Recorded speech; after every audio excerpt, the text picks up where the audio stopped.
Halo semuanya, dalam video ini saya akan menjelaskan tutorial analisis genetik. Jika ingin menonton sambil mengerjakan kuis interaktif, silakan scan barcode ini untuk mengakses soal-soalnya di Edpuzzle. Sekarang, mari kita mulai dengan tahap pertama, yaitu proses ekstraksi DNA.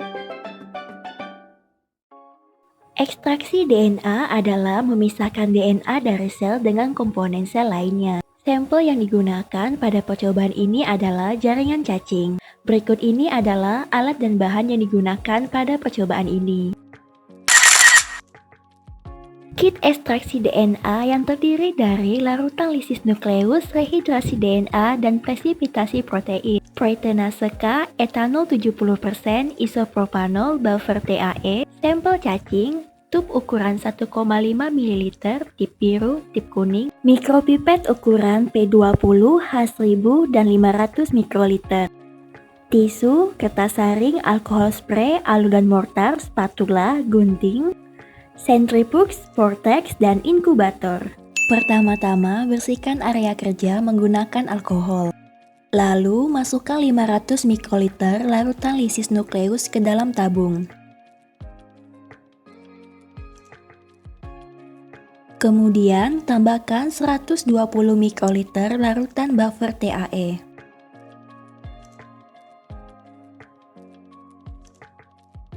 Selanjutnya, tabung ditutup dan didinginkan di atas es sekitar 5 menit. Gerus sekitar 1 cm jaringan cacing menggunakan alu dan mortar. Jaringan cacing digerus hingga halus seperti berikut. Masukkan sampel yang telah digerus ke dalam tabung baru. Tambahkan sebanyak 500 mikroliter larutan dari tabung yang telah didinginkan sebelumnya. Lalu tambahkan sebanyak 17,5 mikroliter larutan proteinase K. Setelah itu, inkubasi sampel selama 3 jam dengan suhu sekitar 57 hingga 60 derajat Celcius.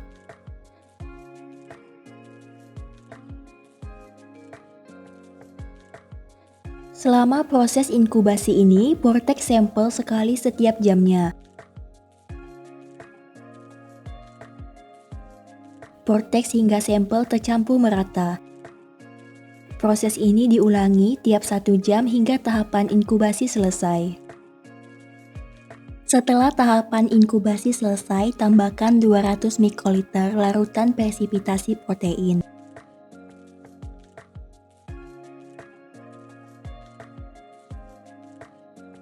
Lalu, vortex kembali sampel selama 20 detik. Setelah itu, dinginkan sampel selama 5 menit. Kemudian, sentrifugasi sampel selama 4 menit dengan kecepatan 12.000 rpm.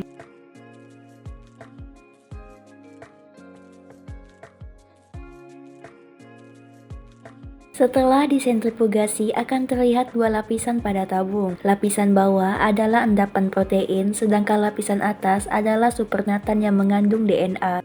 Selanjutnya, masukkan 600 mikroliter isopropanol ke dalam tabung baru.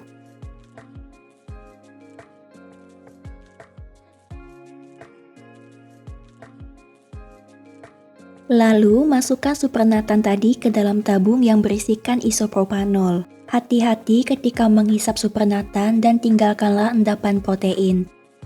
Biarkan sedikit cairan supernatan di dalam tabung untuk menghindari kontaminasi lautan DNA dengan protein yang dipresipitasi. Kemudian, campur larutan dengan cara inversi. Setelah itu, sentrifugasi kembali sampel selama 1 menit dengan kecepatan 12.000 rpm.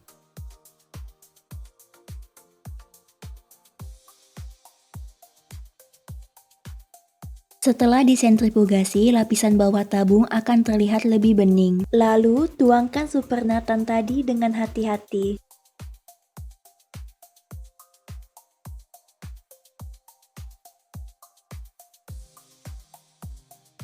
Kemudian tambahkan dengan 600 mikroliter etanol 70%.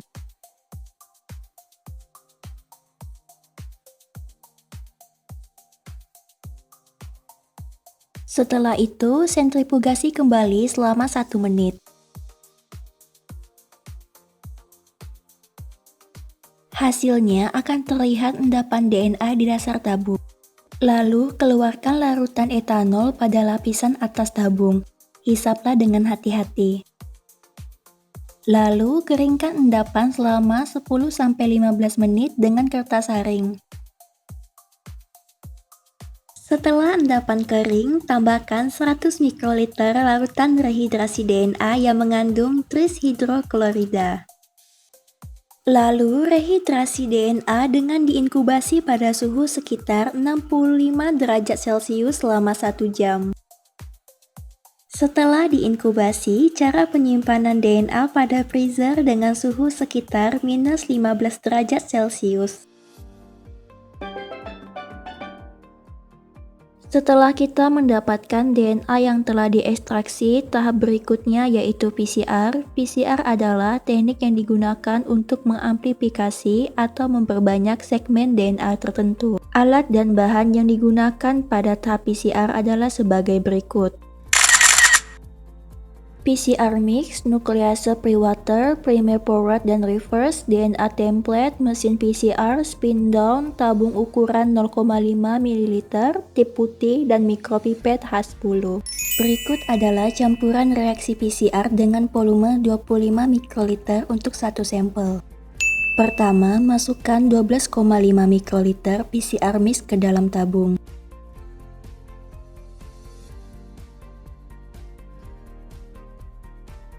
Kemudian, tambahkan 1 mikroliter primer forward. Pada percobaan ini, kita menggunakan primer 16S. Selanjutnya, tambahkan 1 mikroliter primer reverse.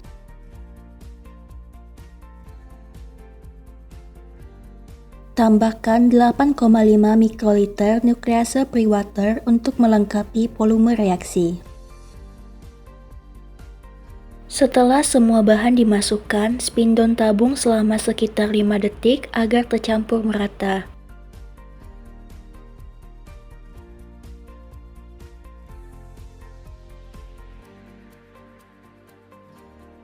Langkah berikutnya, tambahkan 2 mikroliter template DNA ke dalam tabung. Sebelum dimasukkan ke dalam mesin PCR atau thermocycler, spin down kembali sampel selama sekitar 5 detik. Masukkan tabung ke dalam mesin PCR, pastikan posisi sampel sesuai dengan blok suhu pada mesin. Berikut adalah suhu annealing pada tiap blok yang digunakan pada percobaan ini. Setelah itu, tutup mesin PCR. Jalankan program dengan menekan tombol Run. Secara umum, berikut adalah pengaturan suhu untuk tiap siklus PCR. Tahap pertama proses PCR adalah denaturasi. Sampel DNA dipanaskan pada suhu tinggi untuk memisahkan untai DNA menjadi 2 untai tunggal. Pada tahap annealing, suhu diturunkan menyesuaikan TM pada primer. Primer akan menempel dengan urutan target pada untai DNA tunggal. Tahap terakhir adalah elongasi. Pada suhu sekitar 72 derajat, enzim DNA polimerase mulai menambahkan nukleotida ke ujung primer dan terbentuk untai DNA baru. Proses ini diulang selama 30-35 siklus dan setiap siklus menggandakan jumlah DNA target. Tiap urutan basa nukleotida akan menjadi 2 kali jumlah sebelumnya. Tiap N siklus didapati 2 pangkat N DNA target. Setelah DNA diamplifikasi, dilanjutkan dengan electrophoresis gel. Teknik ini digunakan untuk memisahkan fragmen DNA berdasarkan ukuran panjang molekul DNA. Alat dan bahan yang digunakan pada tahap ini adalah sebagai berikut. Gel agarosa, TAE buffer, CyberSafe, DNA ladder, labu Erlenmeyer, gelas ukur, neraca analitik, set alat electrophoresis, dan gel documentation. Pertama, siapkan sebanyak 1 gram bubuk gel agarosa dengan ditimbang menggunakan neraca analitik.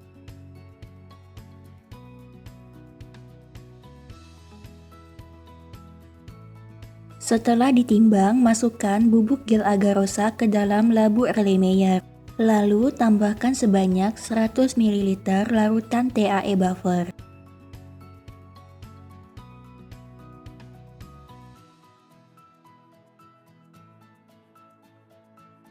Setelah itu, tutup mulut labu Erlenmeyer dengan parafilm atau grafting tape.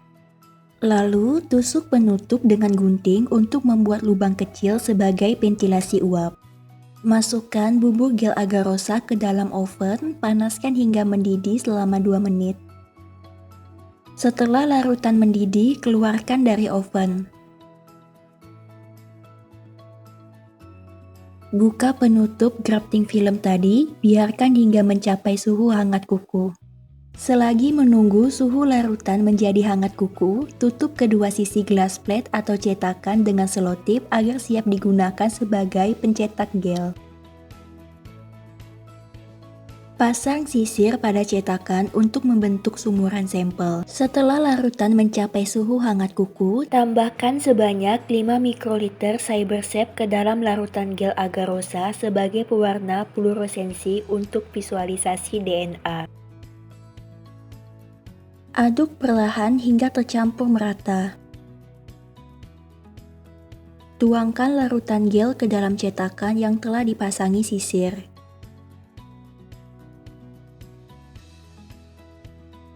Setelah gel mengeras, lepaskan sisir dengan hati-hati. Lalu, buka selotip pada kedua sisi glass plate atau cetakan. Kemudian, masukkan cetakan beserta gel ke dalam chamber. Tuangkan TAE buffer sampai gel terendam. Isi tiap sumur dengan 3 hingga 5 mikroliter sampel DNA menggunakan mikropipet. Jangan lupa tambahkan 6 mikroliter DNA marker ke salah satu sumur sebagai pembanding ukuran fragmen DNA. Setelah itu, tutup chamber dengan penutupnya. Hubungkan elektroda dengan power supply dan nyalakan selama 45 menit.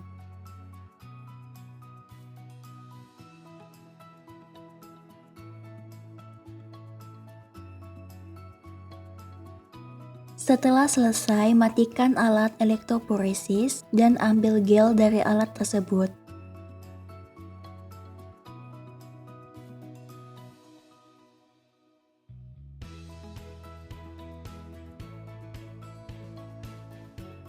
Pindahkan gel ke mesin gel documentation system. Gel yang telah diwarnai dengan Cybersafe akan menunjukkan pita-pita DNA yang terpisah dengan ukuran tertentu. Kali ini kita akan melihat bagaimana cara membaca hasil elektroporesis dari pola pita-pita DNA yang terbentuk. Cara membaca visualisasi DNA dari hasil elektroporesis ini adalah dengan membandingkan posisi pita dari sampel dengan pita-pita dari DNA leader atau DNA marker. Sebelum itu, perlu kita ketahui terlebih dahulu apa itu DNA leader atau DNA marker. DNA leader adalah campuran fragmen DNA dengan ukuran yang diketahui yang dimuat dalam salah satu sumur di gel. Ini berfungsi sebagai referensi untuk menentukan ukuran fragmen DNA dalam sampel. Pada percobaan ini, DNA marker yang digunakan adalah 1 KB leader dengan ukuran tiap pita sebagai berikut. Panjang DNA pada sampel diukur dengan satuan base pair atau pasangan basa. Semakin besar nominal panjang basa, artinya semakin besar panjang DNA-nya. Pada sampel C1 menghasilkan 1 pita DNA jika dibandingkan dengan DNA marker.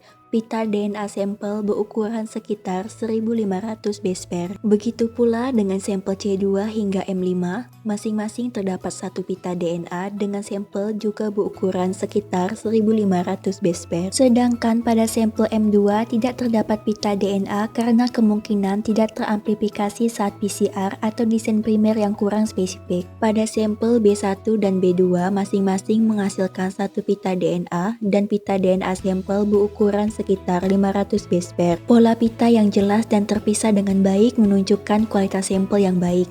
Pita yang buram atau tidak terpisah dengan baik bisa mengindikasikan degradasi sampel atau desain primer yang tidak spesifik.